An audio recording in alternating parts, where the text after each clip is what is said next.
Hi, it's Steve Hargadon, and welcome to the Future of Education. It's Tuesday, the 28th of February, 2012, and our special guest is David Weinberger. David, thanks so much for being here. Oh, thanks for having me. Really delightful. David's book is Too Big to Know, and that's what we're going to talk about tonight. The Future of Education is sponsored by my Web 2.0 Labs project, and we get support from Blackboard Collaborate, allowing us to use this room. Thanks to Blackboard.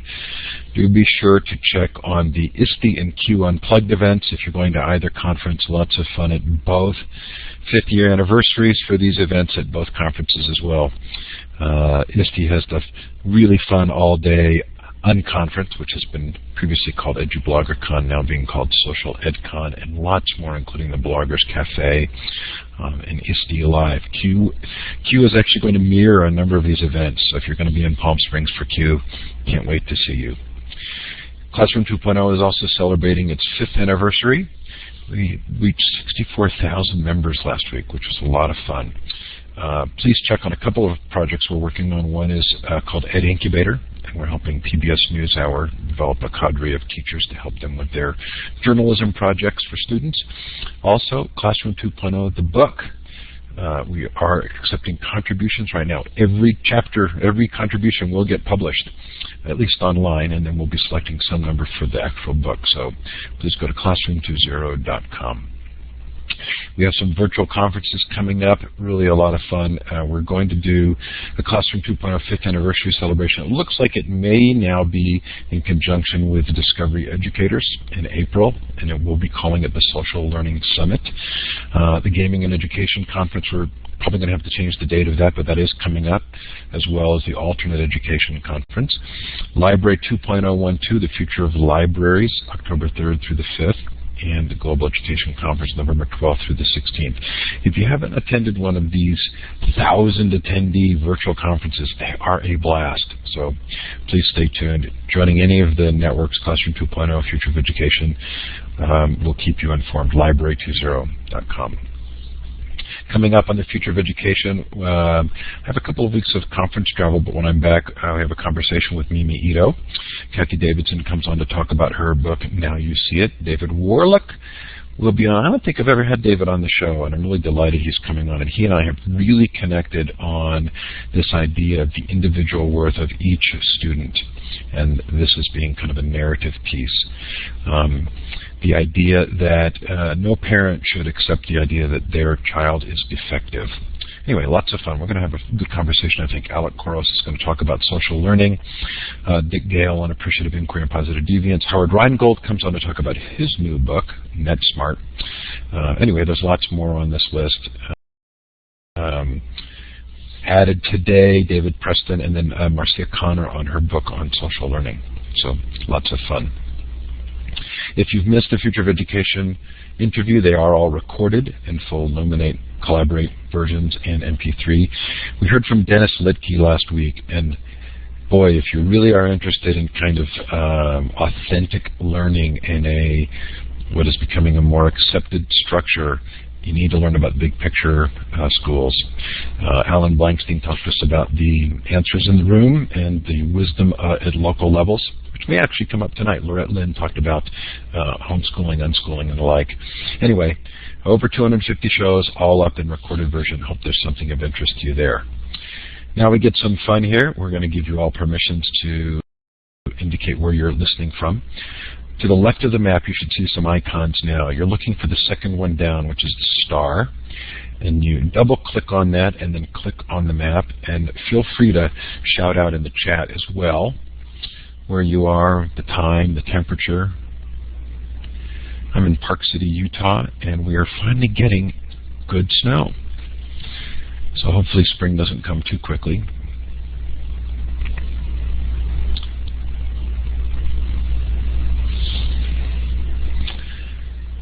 Thomas, glad to have you here from Guam, Australia,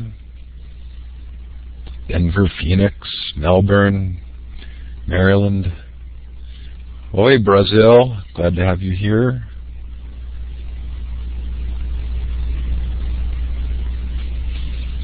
Bill from Manila, thanks, Bill. What a lot of fun. What a good group. Made all the better by having David with us tonight. David, I have to tell you, this book was a mind bender for me. I really enjoyed it. Well, thank you. Why don't we just stop right there? It's been great. Go buy the book. So give us a little bit of background. How does Too Big to Know fit within the context of your own thought progression? I own Clue Train Manifesto. Everything is miscellaneous. What's brought you to this point? And can you tell us a little bit more sort of about the progression? Well, the progression, I think, is too strong a word. My long ago background, now entirely forgotten, so don't hold me responsible for it, is in philosophy, and in Western philosophy, which is what I studied. The question of knowledge is fundamental and persistent, largely because philosophy started out by defining itself as the study of knowledge. Knowledge was the class of belief that philosophy took as its subject. And of course, over the next 2,500 years, it picked up a few other topics, but knowledge has persisted. So I sort of have an interest in that, going back that far. And to a large degree for me, it was the question of the damage that our traditional notion of knowledge does to our understanding of what it is to be a human in a world that is, well, sorry, I don't mean to plug here, but in a world that's too big to know. This is really beyond our capacity to know. But that's not why I started writing this book. I actually started writing this book as a relatively easy and one hoped wildly popular business book about expertise. In fact, that's what the quite extensive outline that I sold to Basic, my publisher, was about business expertise. And about 3 months in, I called my editor, very excellent editor, and said, it's not turning out, even though I gave you quite an extensive chapter outline. It took me a long time to do. It doesn't want to be that book. It keeps keep being pulled into another set of ideas which have to do with that of which expertise is a subset, namely knowledge. And the publisher was quite flexible and let me pursue that instead. Well, I'm glad your publisher did. So I want to be humble about making sure that I communicate that I may not have fully understood all the messages in the book, but I want to give a sort of a short synopsis and then have you move forward from there and correct me or expand on it. What I heard in the book was that the digital age is revealing to us that facts, knowledge, expertise, science work differently than we've talked about them working, and that our expectations that more information was going to lead us closer to truth and consensus are not actually accurate, that our old ways of thinking were broken, and it's taken the network to show us how they were broken. Am I getting close? That's very close. I mean, please continue. Say more. Finally, that we're entering into an era that we believed that we were going to enter into an era of truth and reasoning, and in fact, we're entering into an era in which we're going to discover that the properties of the network define how we hold these conversations and what these fields are like in a way that we didn't necessarily expect. Yeah, I mean, so sort of the punchline of the book, I think. And what you're doing a very nice job of synopsizing a book that I have difficulty synopsizing. One of the punchlines, I think, is that we want to understand, I think, why our institutions of knowledge, which were among the most stable, seemingly anyway, the most stable and revered, well-founded, and important, there were bulwarks of knowledge, whether it's encyclopedias or newspapers or libraries or the educational system, why these systems and institutions folded up so quickly and easily, why they collapsed. in the course of just 15 years, I just took this one piece of technology, which is the internet, or I think you can actually narrow it and say the hyperlink, knock these things for a loop, and many of them are not going to recover. We don't know what's going to happen to newspapers and old-style encyclopedias. I mean, nobody's going to invest in publishing a new paper encyclopedia for at least for a long time. So why did those things turn out to be so much more fragile than we thought, when in fact we had conceived of them as the very bulwarks of? So the punchline, one of the punchlines of the book, I think, one of the ways of understanding the book overall is that it's because our conception of knowledge for the past 2,500 years, in the West, starting from the ancient Greeks, has been tied in ways that we didn't always recognize. That conception has been tied to the medium of knowledge, which has been paper, and to the limitations of that medium, which we made ourselves blind to by taking those limitations and turning them into the characteristics of knowledge that we most prize. But in fact, paper is for all of its strength, is a very limited medium. So we have, I think, in our hearts, throughout our history, recognized that the system of knowledge that we constructed for ourselves was really quite fragile and inadequate, but we had no alternative.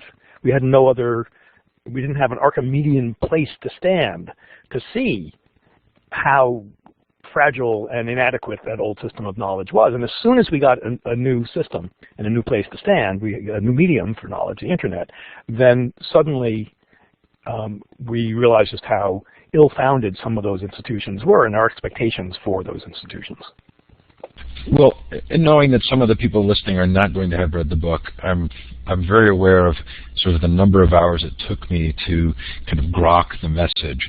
But part of what I heard is that the limitations of paper-based recording led us to have a belief that the world was simpler or more knowable than it is. Yes, I mean, just the very idea of knowability, that it is the project of knowledge that we set ourselves for 2,500 years, that is a plausible project and that we're making good progress on it.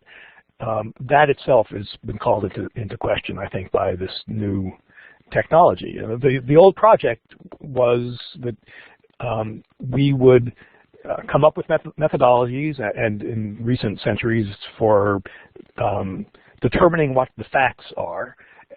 We treat those as foundation stones on which we build more and more of a structure of knowledge. We do this across generations. Facts and contributions to knowledge in general, we have thought, are very rare, very careful, have to go through a very careful process of being vetted and certified. And what you come out with at the end of this process, or increasingly, is a picture of the world that we are certain, we know to be true, to be well-founded. And every element of that has been challenged, I think, of that traditional idea of how knowledge works has been challenged by what we've seen develop on the internet in the past 15 years, including the role of facts, the hope that facts will provide a basis upon which we can all come to agreement, the idea that knowledge is settled, that to know something is to have it nailed down. So I'm changing metaphors, but to nail it down, we've driven out all real disagreement and uncertainty. Each element of that now has been shown to be not nearly as certain as we once thought. So knowledge on the internet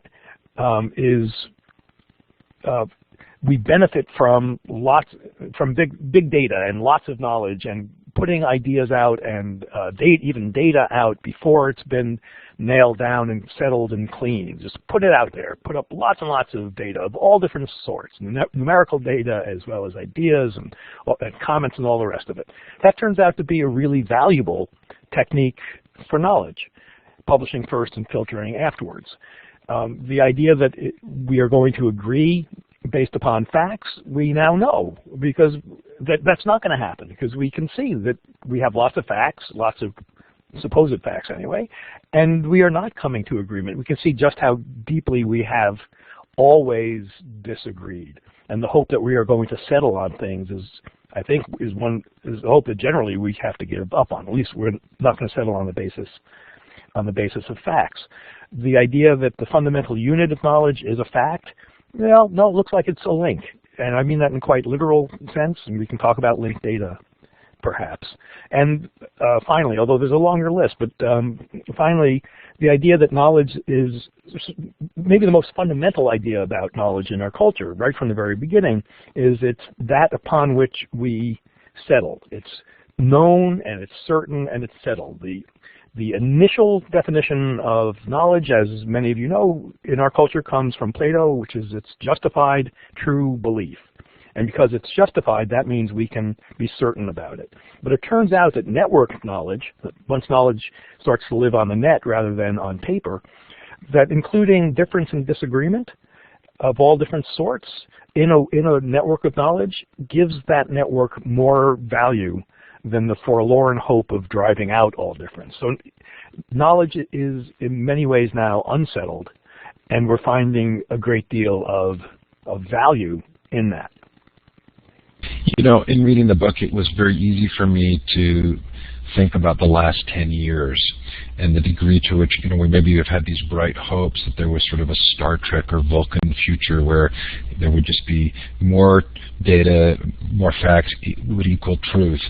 And yet in the last 10 years, it's very interesting how we've had some really large-scale societal issues, the war on terror or the financial crisis, where you would say clearly this is manifesting a lot of the elements that you've described in the book, which is lots and lots of data, but not necessarily coming to any kind of agreement.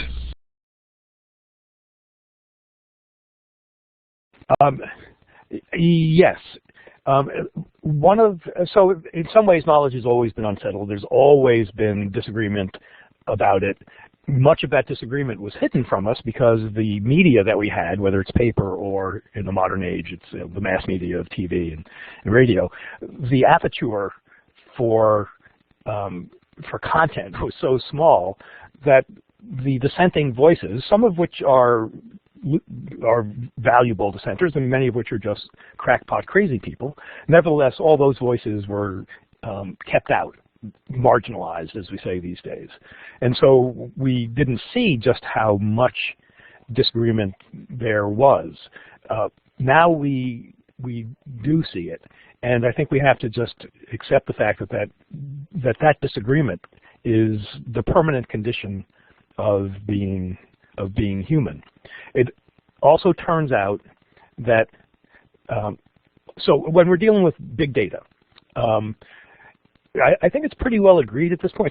It is not controversial to say that in the realm of big data, you know, these releases of gigantic data sets, that the data that's being released almost always has not been cleaned.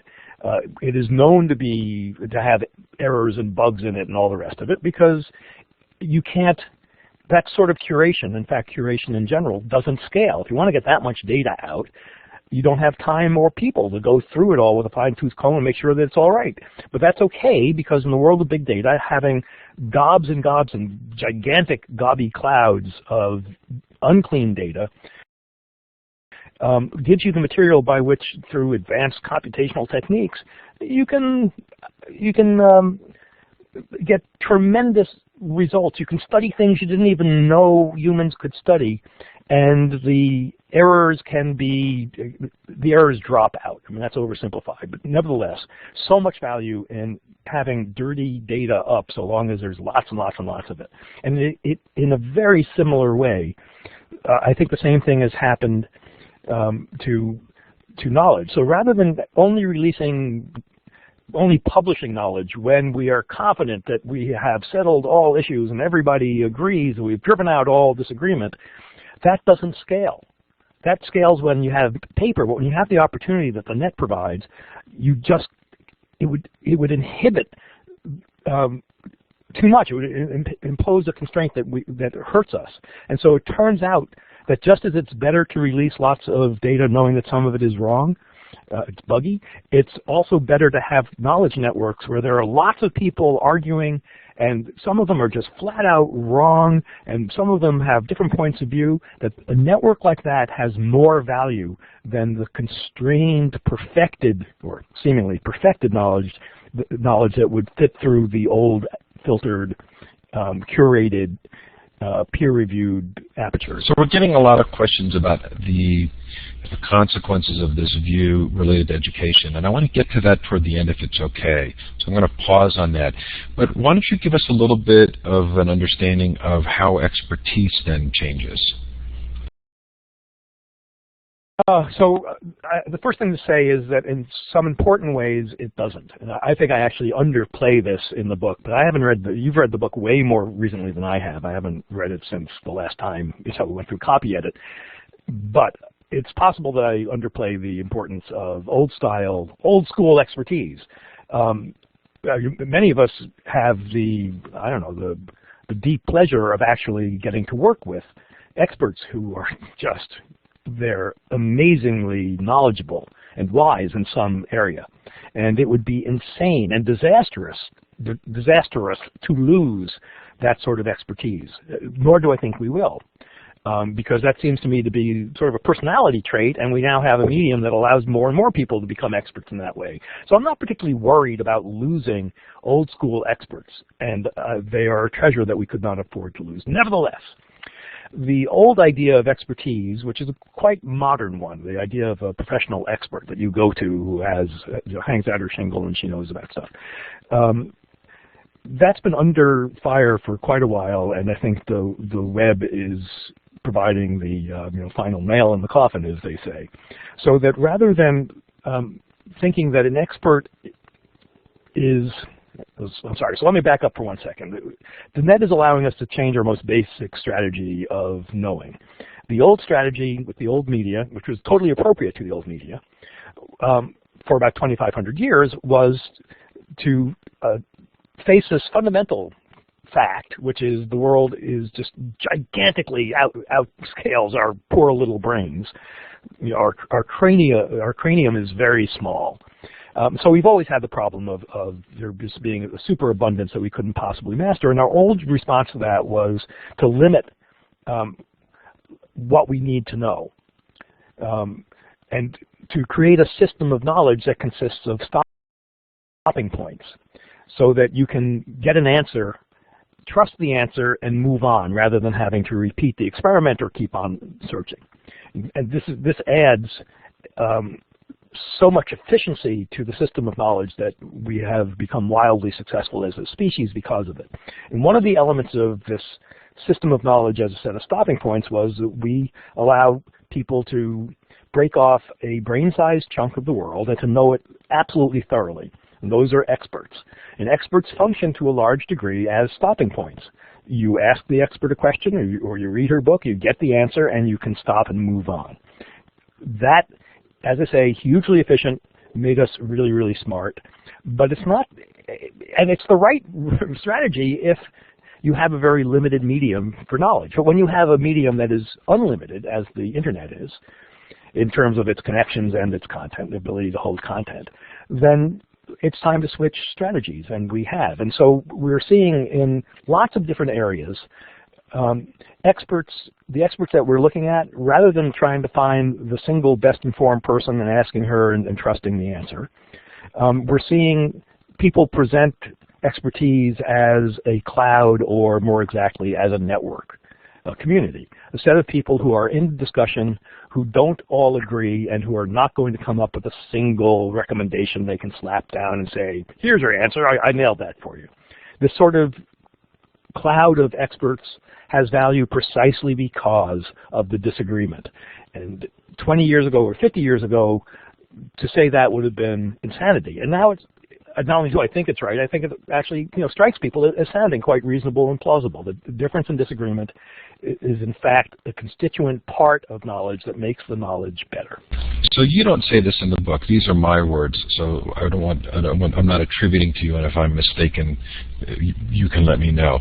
But I was intrigued by the degree to which, as individuals, we kind of become hubs or bridges between different worlds. Like if we have 69 people in this room, There are all of these different bridges to different areas of expertise that come together in this one setting, just in the same way that you bring your study of philosophy to these questions of knowledge and the internet.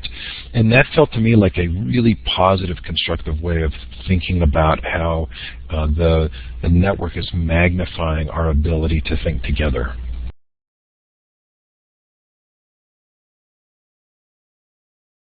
Sorry for the delay between questions. I'm having mouse trouble of all things, clicking on the talk button.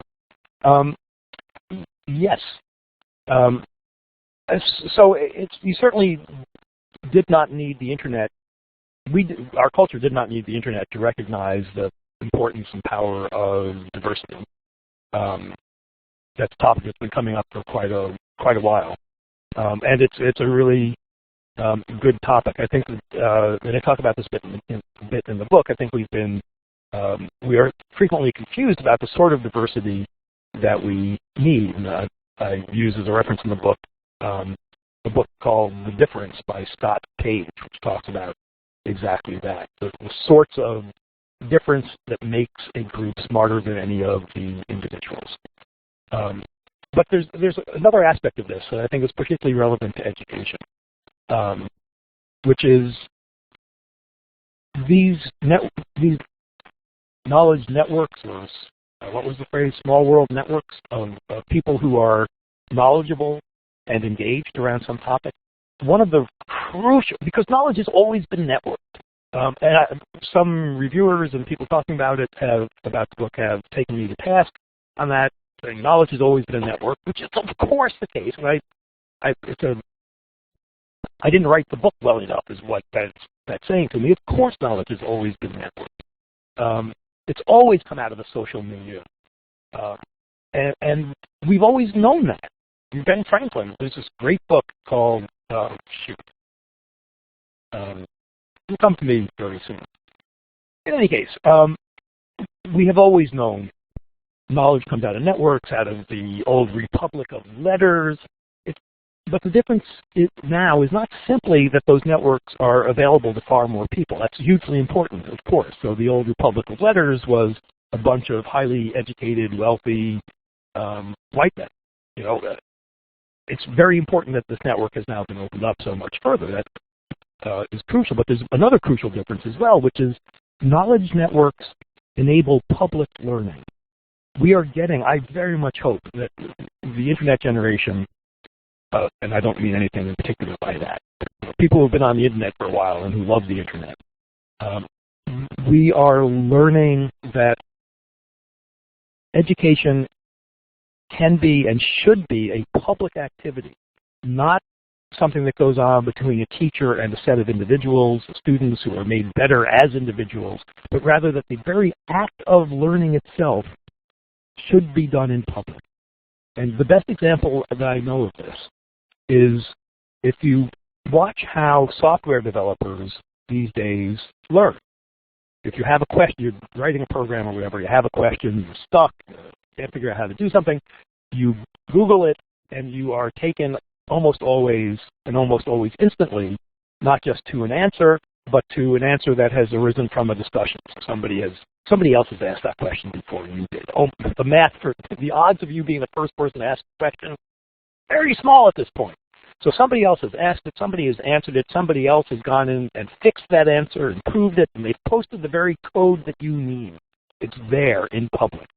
And so we have here what I think is arguably the fastest, the most rapid learning environment humans have ever created for themselves.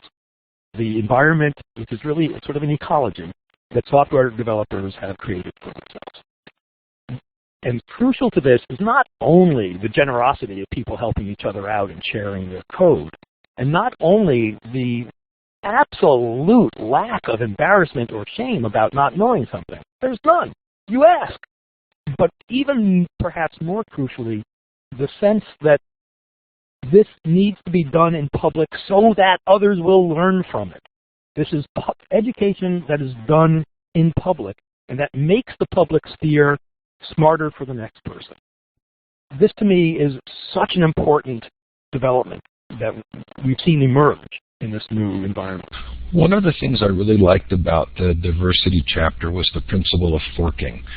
And I wondered if the creation of Wikipedia's neutral point of view, is that an artifact of the old way of thinking about knowledge, that we would arrive at a neutral point of view? And is forking actually a sort of a more accurate representation of how we're going to look at things in the future? Wow, so that is such a great question. So I bring up forking in the book as one of the techniques we've developed, which we don't even think about is this very natural thing to do, to deal with the fact that we are now in an environment in which coming to agreement simply is not a possibility in many cases. But applied to Wikipedia, it becomes a really important point, I think, because Wikipedia's idea of neutrality is admirable and really, in one sense, it really works. I once asked Jimmy Wales about this very thing, and I started, pointing out that neutrality was a social construction, blah, blah, blah, and he very politely cut me off, and he said something like, I have no interest in French philosophy, which I hadn't even mentioned, but I have no interest in that. For me, a page is neutral when people are not revising it anymore, when people aren't arguing over it, which I think is a really wise remark. It doesn't postulate neutrality as some metaphysical ideal. It's an operational definition of neutrality, which I think has enabled Wikipedia to get as far as it can. Having said that, the hidden truth about Wikipedia, which you just exposed, is that it is in fact, it only exists because of the huge homogeneity of the people who are contributing.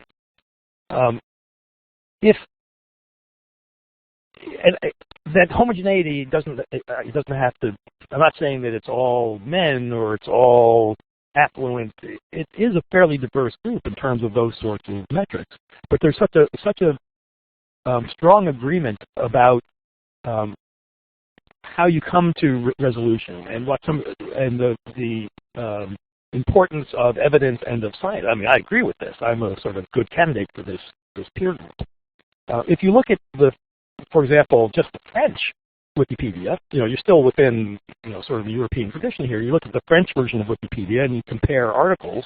A good one to look at is the history of aviation. It turns out there really isn't all that much agreement between the French and the English versions of Wikipedia. It forked invisibly because it's forking between languages.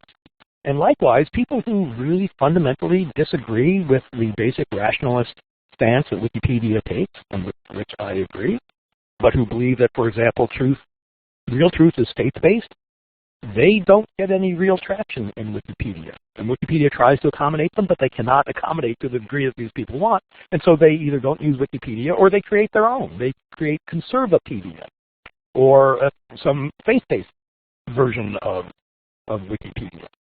The forking happens. The neutrality that Wikipedia so admirably strives for, and it's an epically successful attempt.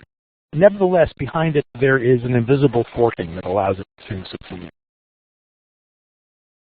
I thought your definition of postmodernist thought applied to the topic was really illuminating. We're getting close to our Q&A period, so we can't spend too much time on this, but can you kind of describe the value of that postmodernist thinking? Yeah, I mean, so much of what's now happening to knowledge was prefigured by the postmodernists when one can understand them, which for me is hardly ever. But there's some core beliefs that started out seeming just sort of perverse, and we are now coming, I think, as a culture largely to accept, including the lack of an Archimedean standpoint. The sort of change in the metaphysics from thinking that knowledge is a way of representing, painting a picture of the world, and that picture can be built bit by bit. Something that I don't talk about very much in the book, but the extent to which our ideas of how the world is, that is knowledge, the extent to which that is a result of a power struggle or the exertion of power, which I think is quite true. And I guess finally, the idea that, which I think is really important, which is that even though we cannot come up with a single standpoint from which we can see the real world and all come to agreement, nevertheless, within different disciplines or discourses, there are deep rules for, deep and intricate rules for conversing, for settling issues, for coming to resolution in the ways that we have to. Within discourses, there are rules and the possibility of being right and wrong. So we know what it means to come to a decision in a legal case. Scientists know quite well how to resolve differences among them. Excuse me, in all the different disciplines, there are quite well worked out and effective rules for knowledge. So we're not simply cast out into a world to make our way blindly and to make up whatever we want. So we're going to shift to Q&A in about 10 minutes. I'd like to address two more topics before we do so. And the first would be science. So how is science taking on the properties of the new medium? Science is it's so fascinating what's going on in the various sciences, and it does vary by science. So it's a huge, huge topic. I can't do it justice. I could claim because there's too little time, but in fact because I don't know enough. But nevertheless, so in science you can see a move away from peer review. That's not to say nothing gets peer reviewed, not by any means. But there's a recognition that for some types of discourse, it's better to have it out immediately unreviewed than to wait for the peer review process. So an easy example of this is the faster than light neutrino stuff. And here I'm borrowing an example from a talk that Michael Nielsen gave a couple months ago about his new book, which is a wonderful book called Reinventing Discovery. So he points out that this very important issue in physics that arose a few months ago that challenges all of relativity theory, that the original findings were posted at a site that has zero peer review, archive.org. It's just any scientist can post anything there at any stage of development. Sites like these, and archive.org in particular, amazingly, just amazing sites. These are unthinkable even a few years ago. The idea that scientists should be allowed to post their unvetted first drafts, and that wouldn't simply be a degradation of science. That idea, even 15 years ago, would have been absurd, and now it is a hugely important resource for science. The article about neutrinos was posted there. 80 other articles, that is 80 other articles were posted about it over the course of the next few months.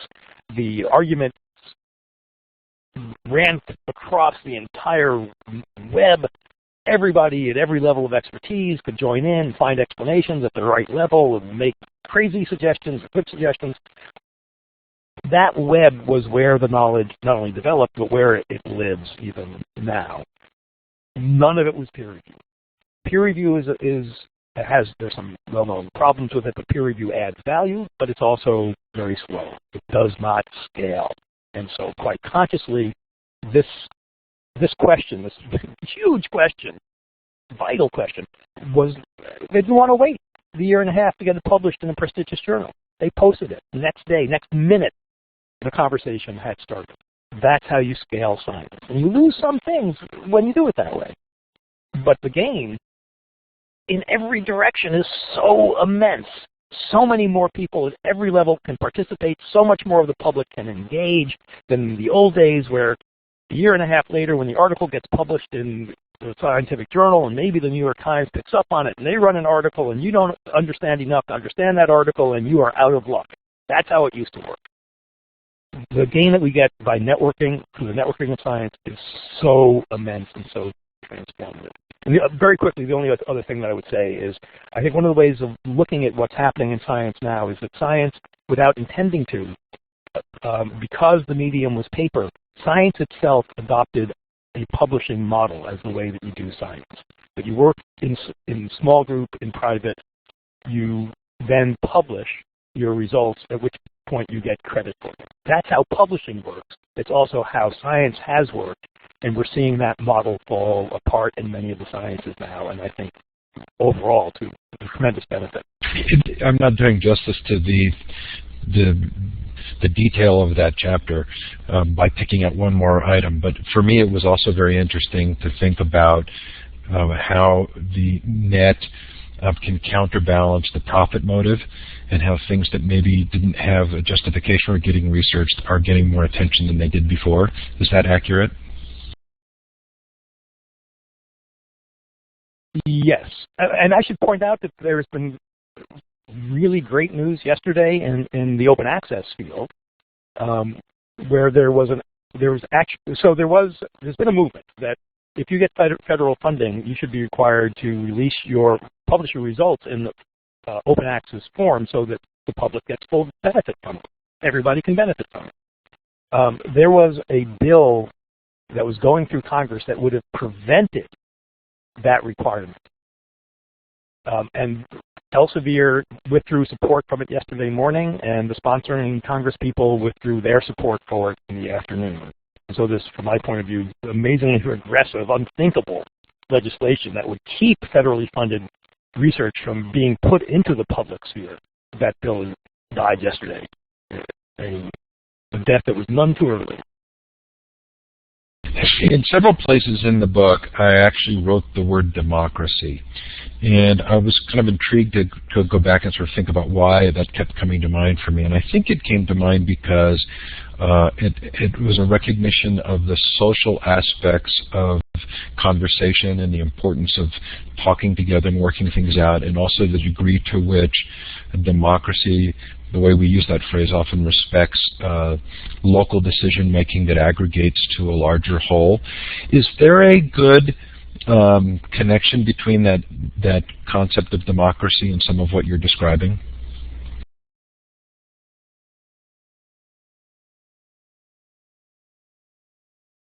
Did I lose you, David? I have to press the button, I see. Yeah, no, I think there is that relationship, and I think you've hit upon the key elements of it, and you have very carefully and consciously swerved around the mistaken thing that many people would hear if they heard knowledge referred to, the democratizing of knowledge. I think what a lot of people would hear without, they didn't have further explanation is, oh, we're putting truth up for a vote. And that, in important ways, no, you can't do that. The world is one way and it's not other ways, and voting doesn't make it so. The democratizing of knowledge in its best sense has nothing to do with that. The struggle for knowledge will always be against the temptation to believe that what everybody believes must be right. I think that's a continuing element in the adventure of knowledge that our species has been on. That it is possible for one person to be right and everybody else to be wrong. But the elements, the values of of democracy, rather than the mechanisms of it, the values of democracy, I think, are profoundly in line with what's been going on with knowledge. Because, from my point of view, the most basic value of democracy is the recognition that we all have interests, that the world matters to every one of us, and it matters differently. And there is value in each of our idea of how the world matters to us. Political democracy then provides mechanisms for trying to negotiate among all of those different ways and different ideas about what counts. My hope is that the internet concept of knowledge is adopting the same value. That is, that it's a recognition that it's not sort of this one-to-one relationship, I know the world in some objective way, but that we each know the world in ways, the world discloses itself to us in ways based upon what matters to us, and that knowledge is a form of negotiation among those different ideas. For me, that, and you use the word playlist in the book, that our individual and unique playlists, to me, is an argument for an education that encourages us to participate. What other conclusions would you draw from your work with regard to education?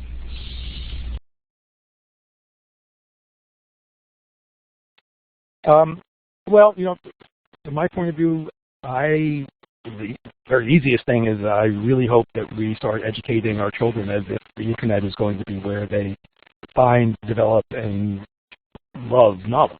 That we want them to go out on the internet.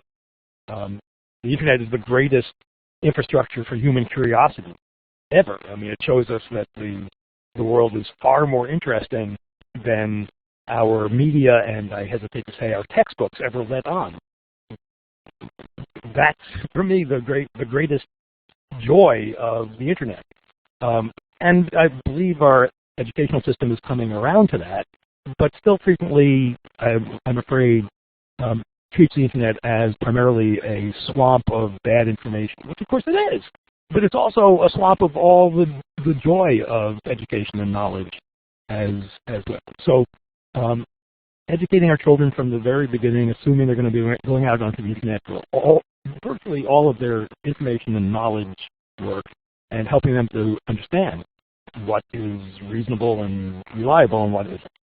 So that's one thing. Very quickly, other things are we now see the power of collaboration, including of education, and learning how to educate for and with collaboration is not easy. And as I mentioned earlier, thinking about education and learning as public acts, not as private in some sense, selfish acts, but seeing how much of our learning we can do in public as a way of improving the public. And I think that's a hugely important lesson to teach our children, or in this case, in this situation, to learn from our children. So we're going to move to Q&A. If you've asked a question in the chat, I apologize. There's been so much that I haven't been able to follow it.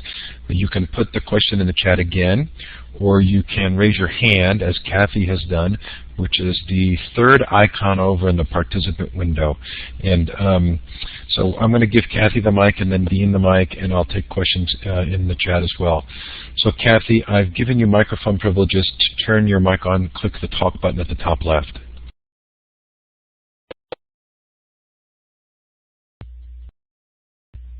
Okay, can you hear me? Loud and clear. Yes. Oh, great. Well, I read your book, David, and really carefully, and I loved it. There was one sentence that I didn't understand, and that's that knowledge is becoming a property of the network. And I wasn't really sure what sense you meant, in what sense that you meant that. That's my question. So it's possible that I miswrote it, but what I meant, I believe, was that knowledge is taking on the properties of the network, which is in fact the organizing principle for the book once I get past the couple historical opening chapters. So the argument of the book overall is that traditional knowledge has had the properties of its medium, of paper, including the limitations of paper, which we took as being, in fact, good things about knowledge. And now it's taking on, because I'm a good McLuhanite in this sense, it's taking on the properties of its new medium. So let's look at some of those properties and see how, if and how they're affecting knowledge. So that's what I meant to say. I don't remember saying the thing that puzzled you, and if I did, it puzzles me at least as much as it puzzles you. A good answer. Okay, Shannon, let's see. Sharon wants to know, what's your opinion of Waldorf education? You know, Waldorf educators are dogmatically opposed to technology. Do you feel like you have an answer to that? No, in fact, in the chat, I pointed out I don't know enough about it. We sent our three children went through conventional public schools. And when I talk with Waldorf parents, there are lots of things that they tell me where I nod vigorously. And yeah, especially these days as the schools are teaching more to the tests. But I don't know enough about Waldorf to have an opinion. I do know that a whole bunches of my very technical friends, I mentioned Doc Searles as a friend and co-author, they are very committed and very enthusiastic about Waldorf. So don't. It's a long way of saying I don't know. It sounds really interesting, but I don't know. I'm sorry I missed that response in the chat. Dean, you have the mic.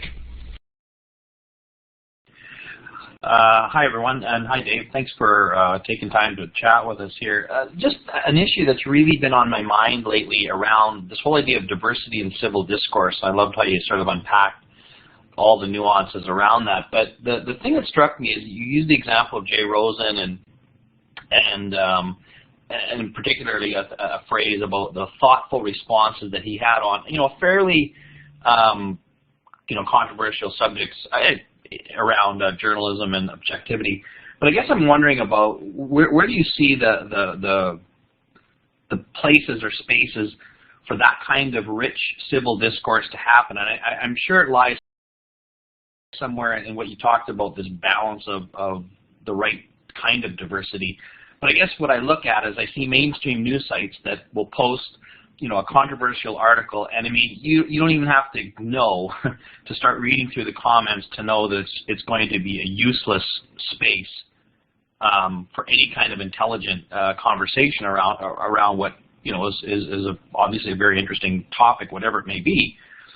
Is it just simply that we're just going to continue to see a shift to places like blogs where there seems to be the right mix of diversity, or is there a way for these other kinds of mainstream sites where a large part of the public really spends a lot of their time? Is there anything that they can do to sort of encourage a better mix of responses or a better discourse? Yeah.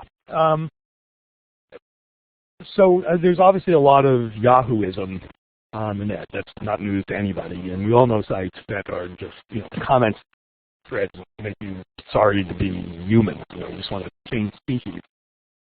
But we also all know sites where that's not the case. And so there are apparently ways of doing that. And I think our first reaction to a terrible site that's bringing out the worst in human beings is to ask ourselves, well, how could that be engineered better? Because apparently there are ways. There seem to be ways we can do that. And I hope and assume that over time those will get more and more codified. We'll get better at doing it. We'll be better at the sort of social engineering is a bad phrase, isn't it? The engineering of these social spaces. It's often unfortunately, it's often a very tiny thing that determines the direction that a space takes in terms of civility. So there's some things that I think we already know how to do, which is, for example, have a policy stated at the beginning and frequently to moderate. Moderation is, we should not be afraid of moderation, depending on the sort of site. So the White House cannot moderate because removing comments is a matter of free speech. And so they're in a tough spot. But most of us aren't the White House. And if we want to have a civil conversation on our site, then we can moderate in all the different ways that we can moderate. We can self-moderate. We can allow the crowd to moderate. There are a million different techniques. These days, I'm really fascinated by Reddit, reddit.com, which suddenly in the past couple of months has become way more prominent, which makes me very happy. For me, it's an example of many interesting things. And if you now go to Reddit this very minute, Lord knows, it's very likely there's going to be, it's a site where people can post a link and the links get loaded up or down, and then there's huge amounts of conversation around the links. So if you go there now, you're going to probably wonder why I like the site, because very likely there's a bunch of cat photos. There may be a not safe for work discussion of some sort that may be objectionable. They may be obsessing for the moment about boobs. Yes, I said boobs, which is one of their, basically the demographic seems to be primarily, certainly not only, but primarily young men. Or atheism, another big topic and the like. But in the midst of this, you'll also find very serious discussion and very learned discussion that in every case is beyond civil. It's actually amazingly supportive. Because they have, for one reason or another, they have They view themselves as this huge community of warm-hearted people who will go out of their way to, well, be supportive, to help somebody who needs help, to say the kind word. And to engage in rapid community discussion, usually very short messages, a line or two, sort of tweet length, that will develop an idea, take it down a path of sometimes hilarious humor and banter, and bring it back and get both knowledgeable and touching about it. This sort of thing can happen. It happens all over the net. And the fact that there are bunches of sites, YouTube comments are famous for this, that are just unpleasant. Yeah, that's right, but that's a failure of the software, frankly. It's a failure of the engineering of the sociology of the site. David, am I right in remembering in the book you also talk about the value of, I want to say, having a hand in things or mixing things, that there is an art here? I'm sorry, that there's an art, an ART, an art in... Correct, an art in helping discussions be civil? Well, it's certainly a skill. It may well be an art as well, but yeah, some people are good at it and some people aren't. And people who are good at it, sometimes they're put in positions as moderators, or sometimes they just have strong social skills, and if they're on a message board or in a message thread of some sort, they'll intervene, and often quite usefully. So that's a pretty valuable skill, on and off the web. I'm kind of interested in the degree to which some of these things seem to come together. I mean, the ability to recognize the social aspects of these interactions, requiring somebody with some skill to do so. Maybe the value of teaching at kind of a meta level about the web and or the internet and its impact on knowledge. It feels as though part of our job is to be consciously aware at that meta level of what's taking place in order to use the tools well. Yes, but keep in mind, at least from my point of view, that maybe the most important thing that's going on is that we're I hope, moving up a meta level in our understanding of knowledge. That the caricature, which I'll, in the interest of time, I'm going to stick with the caricature of old-style knowledge, is that an authority stated it. He was a he in this character, is wearing a white lab coat, says something, and so you think it's true. In fact, you're even willing to turn up the shock dial to shock the person in the other room because the authority told you. And there's truth in that caricature. It's overdone. There's truth there. The caricature of what's happening on the internet is that as the old authorities, the old settled authorities, are no longer as reliable, as we don't trust the old encyclopedias as much, or the old newspaper. Very few people think that newspapers now are 100% reliable and all you need to read. That in fact we are learning that knowledge is not something that is an object in the world that we can just pick up and now we have it and we're done, and put it in our pocket and now we get paid for having it in our pocket. That knowledge isn't like that. That knowledge is something that is fully human, which means that it's never certain, that it's always social, that it's always imperfect, and that to engage in the pursuit of knowledge is to recognize that, which means being aware of the fallibility of knowledge, and thus how knowledge can be authenticated as well as we can. And so, yeah, moving up that meta level, I hope and I think is the single most important step that we are taking in the evolution of knowledge in the internet age. Fascinating. So David, as a courtesy to our guests, we do end on time. I really want to thank you for coming on the show. Ben, I'm sorry that we're not going to get to your question, a couple more that were in the chat. But David, really, I loved the book, and from the notices I saw in the chat, there were many others who felt like this was really a significant read for them. So thank you so much, both for the book and for coming on the show. Oh, thank you so much for having me and for the chat and for the questions. This was delightful. So our guest has been David Weinberger. The book is Too Big to Know. Please go buy it if you haven't already. Fascinating read. One of the most interesting books I've read in quite a long time. Coming up in the Future of Education on March 12th is Mimi Ito and Kathy Davidson and David Warwick after that. Thanks everybody for coming. Thanks, David. Have a great night or a day depending on where you are. Bye for now.